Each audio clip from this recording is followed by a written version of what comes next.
Bismillahirrahmanirrahim. Assalamualaikum warahmatullahi wabarakatuh. Kali ini saya akan menjelaskan bagaimana menemukan bahan bacaan atau referensi yang kita butuhkan untuk menulis artikel jurnal internasional, sekaligus referensi yang dibutuhkan untuk melakukan penelitian. Saya Safnil Arsyad dari Pasca Sarjana Pendidikan Bahasa Inggris FKIP Universitas Bengkulu. Beberapa masalah yang sering dihadapi khususnya bagi mahasiswa pasca sarjana dan peneliti penulis pemula atau muda, saya tuliskan dalam buku ini, ya, buku yang berjudul Masalah dan Solusi dalam menulis artikel jurnal internasional bereputasi. Dalam buku ini saya jelaskan beberapa masalah yang mungkin dijumpai. Pertama, sulitnya meneliti dengan baik dan benar sesuai standar internasional. Ini salah satu persoalan, ya, atau tantangan, karena banyak mahasiswa maupun peneliti muda tidak percaya diri bahwa penelitiannya sudah cukup bagus, layak, ya, untuk dipublikasikan di jurnal internasional. Tapi ini nanti akan kita bahas tersendiri persoalan ini, ya, satu-satu. Untuk kali ini saya akan membahas bagaimana mendapatkan referensi untuk dikutip, ya, dalam artikel atau digunakan dalam artikel jurnal internasional. Untuk melakukan sebuah penelitian dan sekaligus menulis artikel jurnal internasional, kita membutuhkan banyak referensi, khususnya dalam bentuk artikel jurnal penelitian. Karena sebuah penelitian tidak bisa hanya didasarkan kepada adanya masalah di lapangan, ya. Lalu kita harus melihat juga apakah masalah yang sama atau topik yang sama pernah diteliti orang lain, ya. Dan tentu, ya, usaha mencari ini tidak hanya di jurnal-jurnal nasional tapi juga di jurnal internasional. Ada pepatah mengatakan nothing new under the sun, ya, tidak ada lagi yang baru, ya, di bawah matahari, di bawah kolong langit ini tidak ada lagi yang baru, ya. Dan kita harus memastikan bahwa penelitian yang kita lakukan itu tidak sama persis, ya, dengan penelitian yang pernah dilakukan orang. Oleh itu kita harus membacanya, ya, dan kita membutuhkan apa saja yang sudah diteliti orang dan apa yang belum, dan mengapa kita perlu melakukan penelitian tersebut. Jadi untuk memastikan bahwa penelitian kita ini tidak sekedar mengulangi penelitian terdahulu, penelitian orang lain yang sudah dilakukan dan sudah dipublikasikan, maka kita harus menulis bagian pendahuluan yang namanya literature review, yaitu evaluasi terhadap penelitian-penelitian yang berkaitan, berdekatan atau mirip, ya, dengan apa yang akan kita teliti, dan memastikan bahwa penelitian kita tidak sekedar pengulangan, ya, reinventing the wheel, ya, dari penelitian terdahulu. Karena kalau itu yang kita lakukan, maka biasanya jurnal tidak mau menerbitkan tulisan tersebut, ya, karena orang tidak akan membacanya. Nah, saya perhatikan banyak mahasiswa maupun peneliti muda kesulitan mendapatkan referensi dalam bentuk artikel jurnal penelitian untuk dikutip atau dipergunakan di dalam tulisannya, sehingga banyak sekali mahasiswa ketika menulis artikel itu referensinya sangat sedikit, ya, ataupun dalam menulis tesis itu sangat sedikit. Jadi tidak cakupannya kecil, ya, dari membaca, sehingga pengetahuannya pun tentang apa yang sudah diteliti orang itu kurang. Ini beberapa cara kita bisa mendapatkan referensi atau dalam bentuk artikel jurnal ya dari media internet yang tentu dapat kita akses secara gratis untuk mendapatkan secara cuma-cuma. Pertama, mencari referensi pada jurnal-jurnal open access. Jadi banyak sekali jurnal internasional yang bereputasi itu open access ya, free of charge. Kita bisa mendapatkan artikel tersebut secara gratis, tinggal kita mendownload artikel tersebut ya untuk kita gunakan sebagai referensi ya ketika kita menulis artikel atau tesis atau disertasi. Kedua, kita bisa juga mengirim email pada penulis artikel yang kita butuhkan.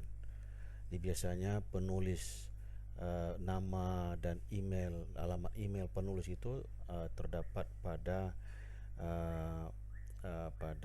artikel tersebut di halaman pertama di bawah judul ya. Ya, kalau artikel yang kita cari itu berbayar, terbit di jurnal berbayar, lalu kita tidak ingin mendapatkan artikel yang berbayar, maka kita bisa mengirim email kepada penulis yang menulis artikel tersebut. Ya, mudah-mudahan dia bisa membantu mengirimkan publikasinya, tidak saja artikel yang kita cari, tapi juga mungkin artikel-artikel lain yang pernah dia terbitkan yang berhubungan dengan topik artikel yang sedang kita tulis. Yang ketiga, mencari referensi pada organisasi pengindeks publikasi ya seperti ERIC, ya, ResearchGate, Academia Edu dan lain-lain. Nanti akan kita lihat satu persatu. Yang keempat, menulis email pada penulis referensi jika referensi tersebut tidak open access. Jadi ini mengirim email kepada penulisnya atau juga kepada penulis yang pernah mengutip tulisan tersebut. Ya, mungkin dia memiliki referensi tersebut. Yang kelima, meminta bantuan pada teman atau kenalan yang sedang berada di luar negeri atau sedang kuliah di luar negeri, karena biasanya di perguruan tinggi yang lebih maju mereka punya open access ya, dari perpustakaan mereka terhadap jurnal apa saja yang mereka butuhkan. Jadi beda dengan perguruan tinggi kecil atau baru atau ya itu biasanya tidak memiliki akses pada jurnal-jurnal yang kita butuhkan. Lalu yang terakhir, memposting permintaan referensi pada grup-grup WA, grup Facebook yang kita ikuti. Jadi mungkin ada di antara anggota grup tersebut yang mempunyai ya, referensi tersebut, mempunyai soft file referensi tersebut, sehingga siapa tahu mereka bisa membantu kita. Nah, ini salah satu tempat di mana kita bisa mendapatkan referensi yang banyak ya tentang satu topik, yaitu di ERIC ya, Educational Resources Information Center. Jadi ini mudah sekali mendapatkannya. Kita tinggal ketikkan di kolom ini, kolom search ini, bisa nama penulis ya, yang artikel yang kita cari, bisa juga topik ya, artikel, kata-kata kunci artikel yang kita cari. Lalu kalau kita ingin mendapatkan artikelnya secara utuh, jadi tidak hanya abstrak saja, kita harus klik di sini ya, full text available on ERIC. Jadi kita harus klik ini sehingga semua artikel yang muncul itu menyediakan download full text ya, jadi bisa kita unduh ya, artikelnya secara full. Juga bisa kita menggunakan ya Google Search ya, seperti ini. Saya coba mencari artikel tentang classroom discourse, ya. Saya tambahkan PDF di belakangnya, maka muncullah artikel-artikel yang bisa kita download, bisa kita unduh, ya, tentang topik yang kita cari, yaitu kalau di sini ya classroom discourse. Jadi ini bisa lebih banyak. Ini saya ambil beberapa saja sebagai contoh. Dan ketika kita klik judul artikel ini, maka kita akan dapatkan artikelnya, ya, dalam bentuk full text. Nah, bisa juga di Google Search ini kita tulis nama penulisnya. Kalau tadi topik atau kata kunci, artikel, kalau sini nama. Di web Eric tadi juga bisa kita cantumkan kata kunci, ya. Jadi tidak hanya nama, kata kunci juga bisa kita search di situ, ya, untuk mendapatkan artikel tentang topik tertentu yang kita butuhkan.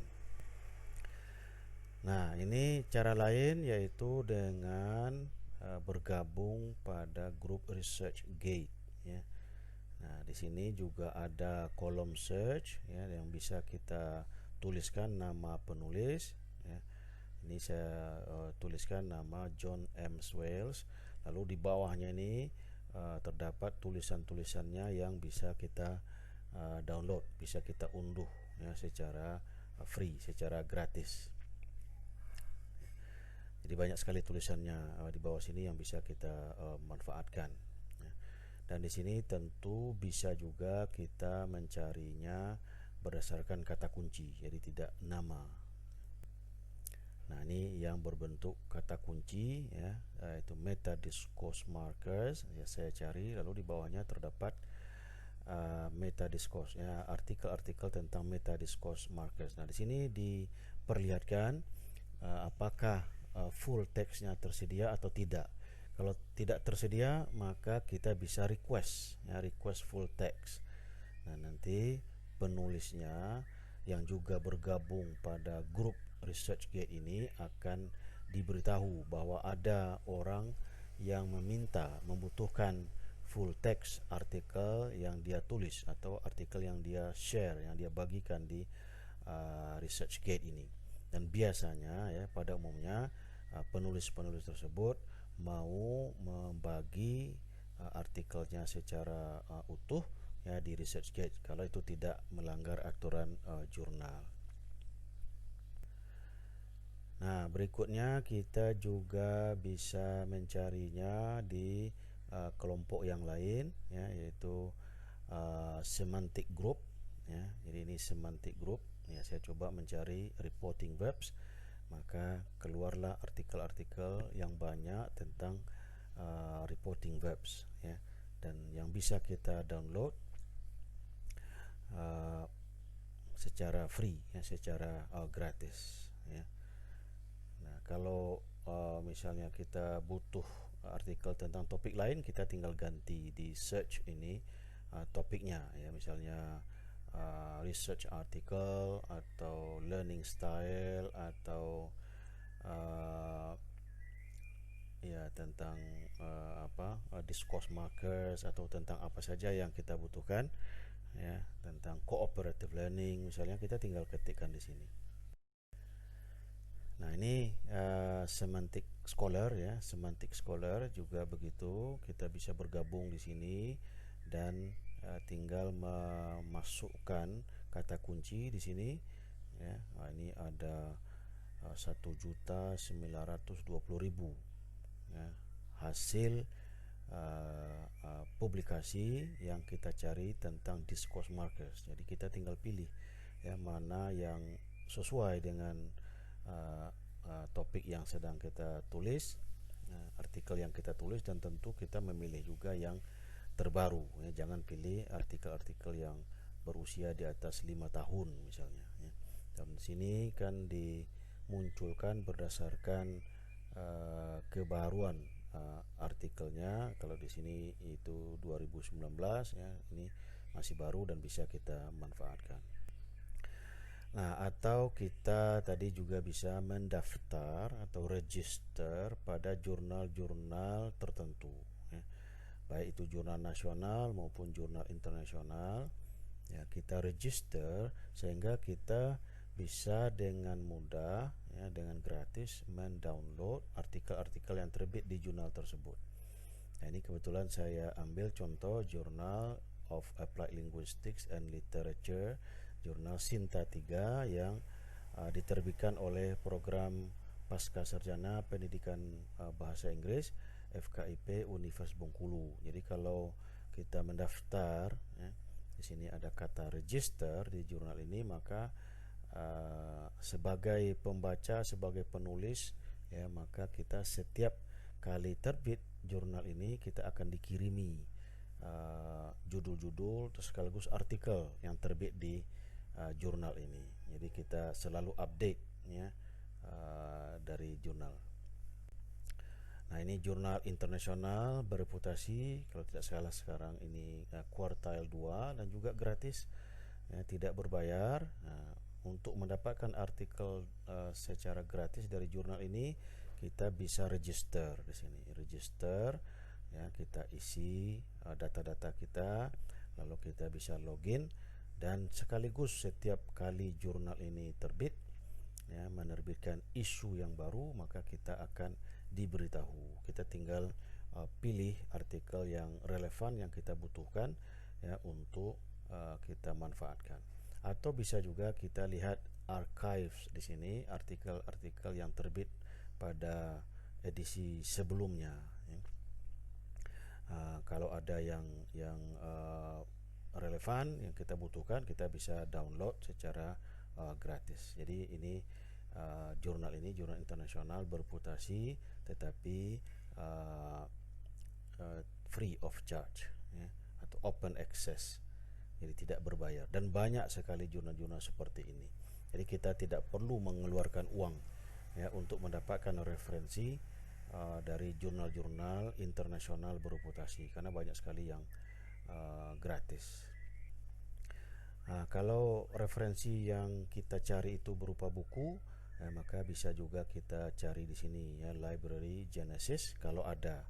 Nah, di sini di kolom search ini bisa kita tuliskan nama pengarang buku tersebut, atau juga bisa kita tuliskan judul bukunya, ya, kalau kita sudah tahu. Atau kalau kita sedang mencari-cari, maka kita tuliskan di sini kata kuncinya saja, ya, misalnya tadi metadiscourse, ya, atau reporting verbs, ya, atau discourse markers, ya, atau yang lain, ya. Bisa kita tuliskan di sini dan akan keluar daftar buku-buku yang bisa kita download. Tentu kita pilih juga yang terbaru, ya, jangan digunakan buku-buku yang sudah terlalu tua, ya. Mungkin ada versi barunya, maka kita sebaiknya menggunakan versi yang terbaru dari buku tersebut. Nah, demikianlah beberapa cara yang bisa kita lakukan untuk mendapatkan referensi dalam menulis artikel jurnal internasional, sekaligus untuk, ya, melakukan penelitian, ya. Tentu kita harus mempunyai pengetahuan yang cukup tentang satu topik untuk melakukan penelitian tentang topik tersebut. Tidak mungkin, ya, kita baru dalam suatu bidang ilmu atau topik penelitian lalu tiba-tiba kita melakukan penelitian, ya. Nah, itu namanya kita tidak siap, ya, tidak layak meneliti satu topik kalau kita sendiri tidak tahu banyak, ya, tentang topik itu. Dan juga kita tidak layak meneliti satu topik kalau kita tidak mengikuti perkembangan penelitian-penelitian tentang topik tersebut. Jadi kita haruslah menjadi anggota aktif, ya, dari komunitas topik penelitian tertentu atau bidang ilmu tertentu, sehingga apa yang kita teliti, apa yang kita tuliskan merupakan sesuatu yang baru dan dapat menambah pengetahuan pembaca. Kalau kita ketinggalan informasi tentang suatu topik, kita tidak mungkin, ya, menyajikan sesuatu yang baru atau tambahan informasi kepada pembaca, ya. Tentulah apa yang kita tulis, ya, kalau kita tidak mengikuti perkembangan sesuatu yang mungkin sudah banyak sekali ditulis orang pada masa lalu, Sehingga apa yang kita tulis sudah basi, ya, sudah ketinggalan zaman, dan ini tidak akan memberikan news value atau novelty kepada pembaca, dan pasti, ya, jurnal yang internasional bereputasi, ya, tidak akan mau menerbitkannya. Apalagi jurnal-jurnal yang kuartilnya tinggi, ya, Q1, Q2 itu sangat selektif, ya, dalam memilih artikel untuk diterbitkan, ya, dan reviewer maupun editor jurnal-jurnal berkualitas itu adalah orang-orang yang aktif mengikuti perkembangan penelitian, perkembangan publikasi tentang suatu topik, sehingga mereka tahu persis, ya, mana topik yang masih menarik, mana topik-topik yang baru, dan mana yang sudah usang, ya, sudah basi, ya, dan mereka tahu persis dan tidak mungkin kita kelabui, ya. Jadi untuk menjaga, untuk memastikan artikel kita diterima di sebuah jurnal, kita harus menggunakan referensi yang up to date, yang terkini, baik dalam bentuk artikel, ya, maupun dalam bentuk buku, sehingga isi artikel kita itu adalah sesuatu yang baru dan bisa menambah, ya, pengetahuan pembaca, ya, dengan membaca artikel tersebut. Demikian yang dapat saya sampaikan tentang topik ini, bagaimana mencari referensi yang kita butuhkan untuk menulis artikel jurnal internasional bereputasi. Mudah-mudahan ada manfaatnya. Lebih dan kurang saya mohon maaf. Wabillahi taufiq wal hidayah. Wassalamualaikum warahmatullahi wabarakatuh.